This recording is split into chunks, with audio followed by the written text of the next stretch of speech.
माझं नाव जान्हवी रवराळे। मी आनंदाची शाळा या शाळेची विद्यार्थिनी। मी आता बाबा आमटे यांचं युगमुद्रा हे पुस्तक वाचत आहे। त्यामधला सर्वात पहिला जो पाठ आहे त्यामध्ये मला खूप आवडला। तो असा आहे की खडखडून हसत बाबा म्हणाले। तर त्याचे लेखक आहेत गिरीश कुलकर्णी।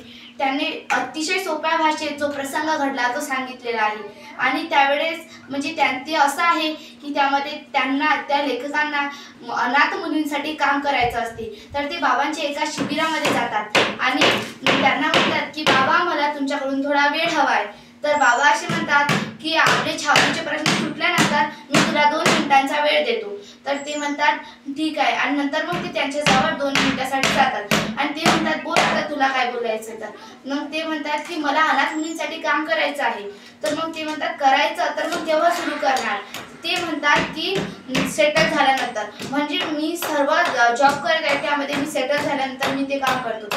मग तेव्हा बाबा खडखडून हसत म्हणतात की लगेच जे काम जेव्हा करायचं तेव्हा जर केलं नाही तर आपल्या हृदयात जी संवेदनशील इच्छा असते ते जळून जाते आणि तेव्हाच जर केलं तर ते आपल्यासाठी खूपच चांगलं असते आणि तेव्हा आपल्या मनाची इच्छा असते त्यामध्ये अधिक भर होते।